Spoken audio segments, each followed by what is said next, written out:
여러분 안녕하세요. 중국 서사이의 10주차 서유기 6번째 시간입니다.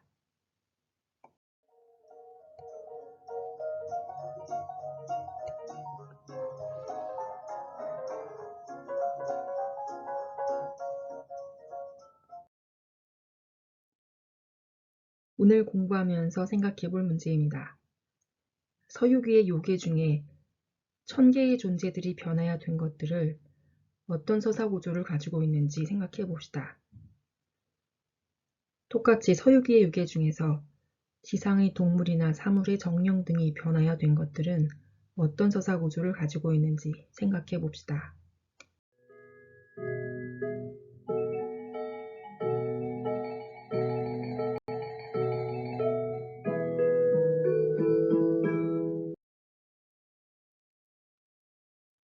지난 시간에 서유기 5권 마지막 편에서 삼장법사 일행은 독각시 대왕이라고 하는 요괴를 만났죠. 그리고 손오공은 독각시 대왕과 싸우다가 그만 독각시 대왕의 금강탁 속으로 여의봉이 빨려 들어가면서 가장 잘 쓸 수 있는 무기를 잃어버리고 말았습니다. 손오공은 천상으로 올라가서 옥황상제에게 도움을 청하고 이 독각시 대왕이 혹시 천상의 존재가 아닌지 물어보죠. 그렇지만 천신 중에는 없었습니다. 손오공은 옥황상제에게 부탁해서 탁탑천왕, 나타태자, 우레신, 화덕성군과 같은 용맹한 장수들과 함께 독각시 대왕을 물리치기 위해 내려왔죠. 그렇지만 하늘의 장군들의 무기들도 모두 독각시 대왕의 금고리 속으로 빨려 들어가고 맙니다. 손오공은 변신술로 귀뚜라미로 변하고 독각시 대왕이 동굴에 몰래 들어가 여의봉과 함께 그동안 빼앗긴 천신들의 무기를 모두 찾아왔습니다. 그리고 손오공과 천신들이 다시 독각시 대왕과 싸웠지만 우열을 겨룰 수 없을 정도로 독각시 대왕의 실력은 굉장히 뛰어난, 요력이 뛰어난 요괴였죠. 이 독각시 대왕은 소의 머리를 한 마왕이었고 지난 시간에 살펴본 대로 금두산, 금두동에 화려한 누각을 지어 살고 있었습니다. 독각시 대왕이 바람을 일으켜서 주위를 춥게 만들면 나그네들이 그 안으로 들어가게 되죠. 그러면 누각 안에 준비되어 있는 상의까지 걸치면서 그것이 밧줄이 되어서 사로잡히게 되는 것입니다. 독각시 대왕의 가장 큰 무기는 무엇이든지 빨아들이는 금강탁이었죠.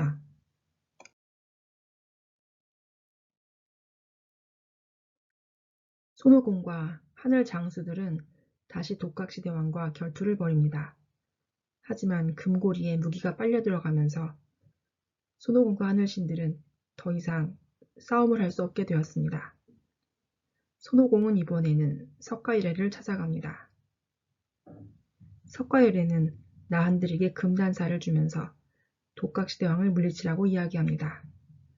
그렇지만 나한들도 독각시대왕의 금고리에 금단사를 모두 빼앗기고 말았죠.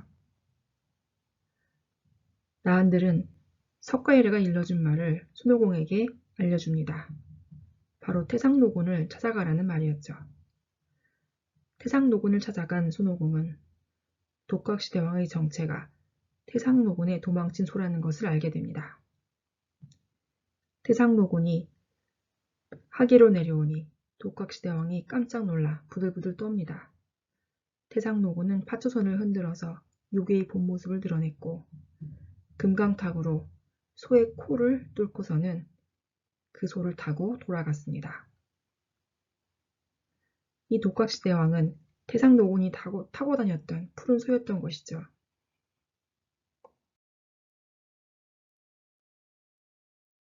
삼장법사와 일행은 서량의 여하국으로 들어가게 되었습니다.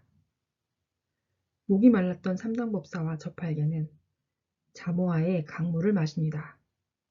그런데 갑자기 배가 아프면서 배가 퉁퉁 불러오는 것이었죠. 이 여하국은 여자들만 사는 나라로 자모아의 강물을 마시면 임신하게 되는 것이었습니다. 삼성법사와 저팔계가 너무 배가 아프니 어찌할 바 몰라자 할멈은 낙태천의 물을 마시면 임신하기 전으로 돌아올 수 있다고 알려줍니다. 손오공이 낙태천으로 갔지만 그곳에는 여의진선이라는 사람이 낙태천을 지키고 있었습니다.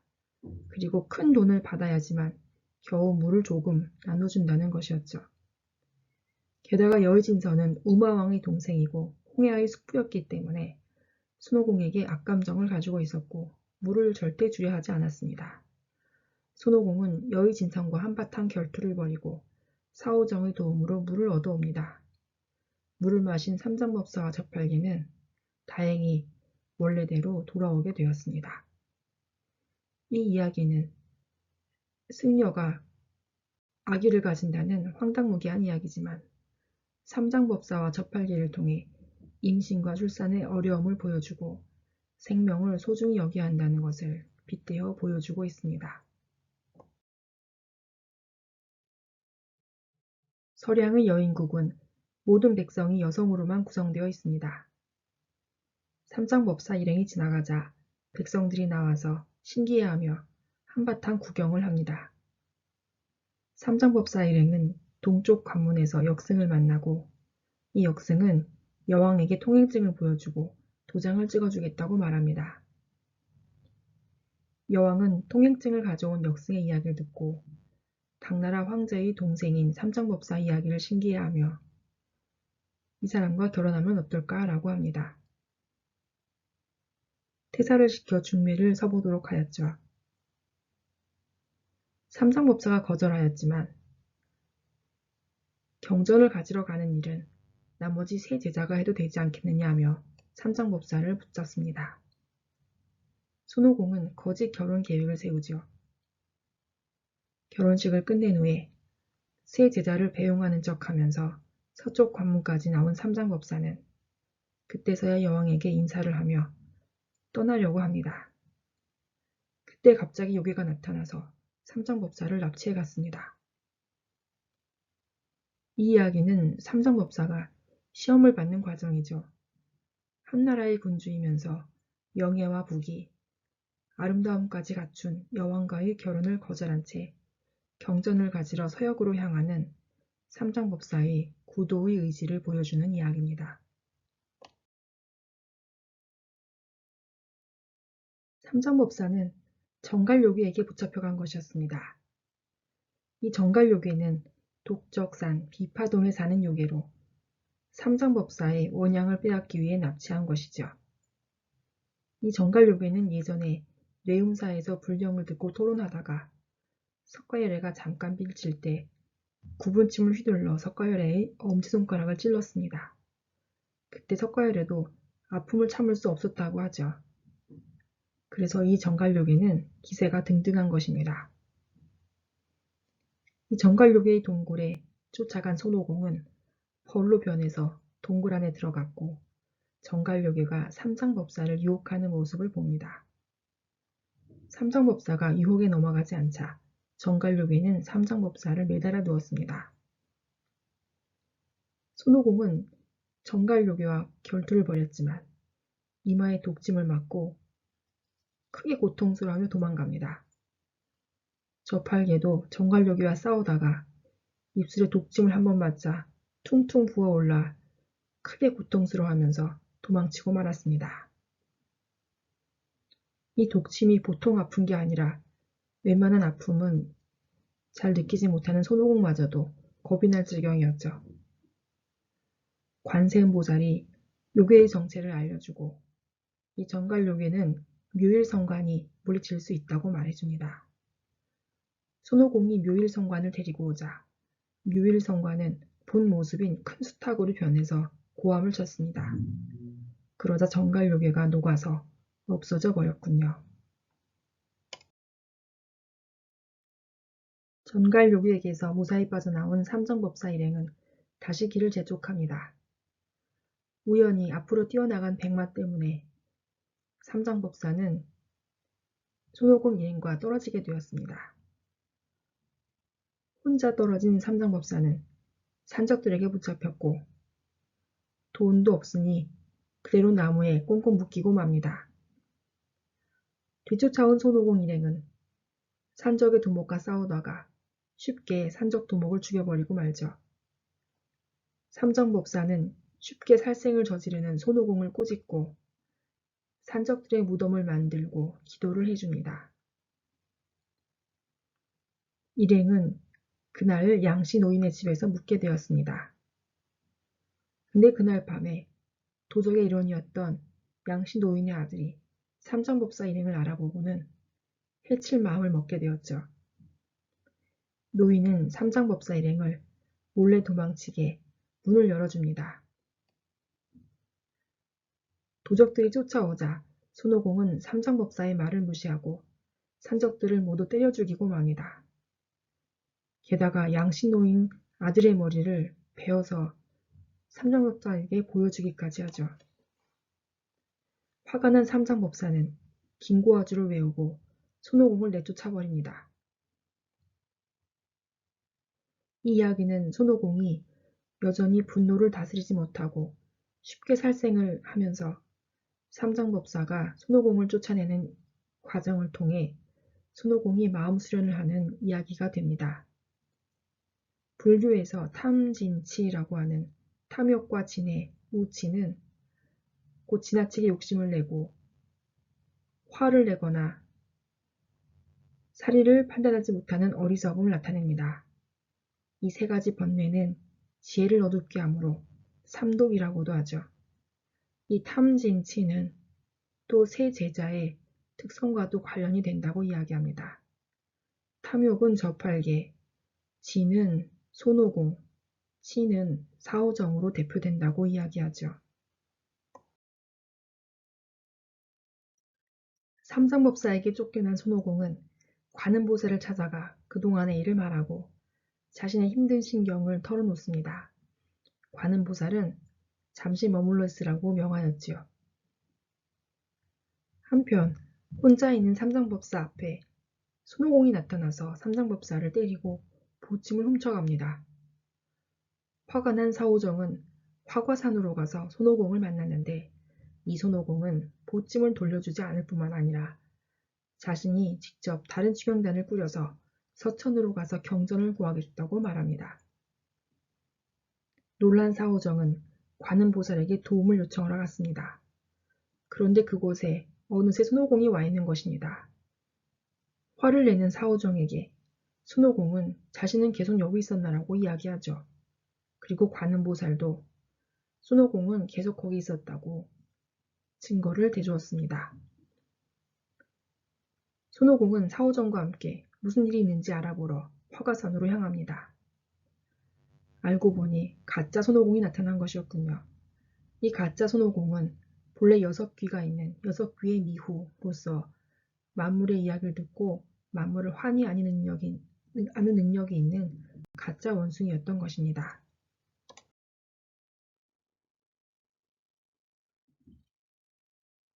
화가산으로 찾아간 손오공은 그곳에서 자신과 똑같이 생긴 원숭이가 왕노릇을 하고 있는 것을 봅니다.